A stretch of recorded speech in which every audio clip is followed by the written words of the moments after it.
মসজিদ কমিটির সিদ্ধান্ত অনুযায়ী 2 দিন খাবার দেওয়ার কথা। গতকালকে খাবার দিলা না, গেলাও না। হুজুর, ব্যবসা বাণিজ্যের অবস্থা বেশি একটা ভালো যাইতেছে না। ইমান দরাজকে ভাই ওখানে রিয়েল বাইরে মারতাছে, আমি আসাদ বাইরে খবরটা দিতে যাই। আল্লাহকে কখনো দেখা যায় না, তিনি হলেন নিরাকার। রিয়েল ছেলেটা কে? আর তোমার টাকা নিচ্ছে কোন প্রমাণ আছে তোমার? সাক্ষী দিবি, ওর কাছে আমি টাকা পাই। রিয়াল তুই যা তো এখন যা গেদাস না। নিজের সম্বন্ধে কি বা জানা আছে? ধ্যানের ছবি ধ্যান করিলে দেখতে পাবি রে, সময় থাকতে গুরুর কদম ধরে পাগল মন। মারেফত, মারেফতের সাধনার দ্বারাই মানুষ তার অভিষ্ট লক্ষ্যে পৌঁছাতে পারে। ধর্ম জানতে হলে ছোটবেলা থেকে ধর্ম সম্বন্ধে জানতে হবে। আমি যখন ওয়াজ করি, মুগুর মার্কা ওয়াজ করি, দেশের কোন ব্যক্তিকে ছাড় দিয়া কথা বলি না। আমি কোরআন হাদিসের আলোকে কথা বলি। আমার জ্ঞান অনেক আছে, ধর্ম নিয়ে তোর লোকে বাড়াবাড়ি করতে চাই না। তুই এখন যা যা, তোর কামে যা। এখনো কইতেছি ভালো হয়ে যাস। একজন পুরুষের জন্য 70টা হুর নিযুক্ত করে রাখবেন।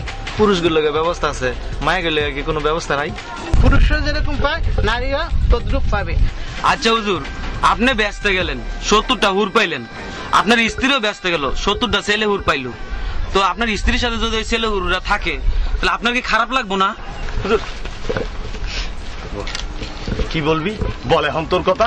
তুই ধর্ম সম্বন্ধে বহুত কিছু শিক্ষা লাইছিস, বহুত কিছু জানছস। আমরা এতদিন বইয়া খালি ঘোড়া ঘাস কাটছি, কিছুই জানি না। বল তুই কি বলবি? রাগ করেন না, আমি একটা কথা বলি। বল।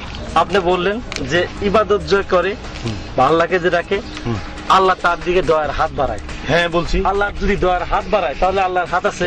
অবশ্যই আছে। হুজুর, আপনি বললেন আল্লাহ সব দেখে। আল্লাহ যদি সব দেখে তাহলে আল্লাহর চক্ষু মোবারক আছে? হ্যাঁ অবশ্যই আছে। হুজুর, আপনি আর একটা কথা বলছেন যে বান্দা আল্লাহর দিকে 1 কদম বাড়ায়, মানে 1 পা বাড়ায়, তাহলে আল্লাহ তার দিকে 10 পা বাড়ায়। তার মানে আল্লাহর পা আছে? অবশ্যই আছে। হুজুর, আমার একটা কথা, যে আল্লাহর হাত আছে, চক্ষু মোবারক আছে, কদম মোবারক আছে, তাহলে সে আল্লাহ কিভাবে নিরাকার হয়?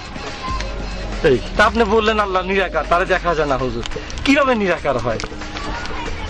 আরে তুই প্যাঁচ লাগাইতেছে কি? তুমি প্যাঁচ লাগাচ্ছ কেন? তুমি কি বলতে চাও খোলাখুলি বলো, কি বলবা বলো। আমি একটা কথা বলি হুজুর, আপনি বললেন আল্লাহরে দেখা যায় না। হুজুর, একটা জিনিস চিন্তা করেন তো, একটা কুকুরের মতো একটা প্রাণী যদি তার প্রভুকে দেখতে চিনতে পারে, আমরা তো সৃষ্টির শ্রেষ্ঠ প্রাণী, সৃষ্টির শ্রেষ্ঠ জীব, মানুষে কেন আমরা আমাদের স্রষ্টাকে দেখতে পারবো না? কি তুই কি করলি? কুকুরের সাথে তুই মহান প্রভুর আল্লাহর তুলনা করলি? হুজুর, আমি তুলনা করি না হুজুর, আমি কথাটা বুঝাচ্ছি যে একটা কুকুর যদি তার প্রভুকে দেখলে চিনতে পারে, একটা যদি তার মালিককে দেখলে চিনতে পারে, আমরা সৃষ্টির শ্রেষ্ঠ হয়ে কেন আমরা আমাদের প্রভুকে দেখলে চিনতে পারবো না বা তাকে দেখতে পারবো না? হুজুর, এটা কোনো কথা হলো? হুজুর, এই তুই কি বলতে চাস? এই তুই কি বলতে? তুই কুকুরের লাগে হুজুর উত্তেজিত হইতেছে। তুই কুকুরের লাগে উত্তেজিত। হাই হাই করছস কি তুই? আল্লাহর সাথে খুঁজে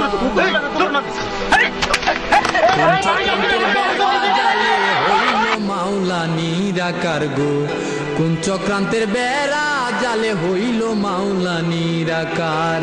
পুরাণেতে শত প্রমাণ, পুরাণেতে শত প্রমাণ, আকারের মাওলা কেমনে নিরাকার হইয়াছে গো।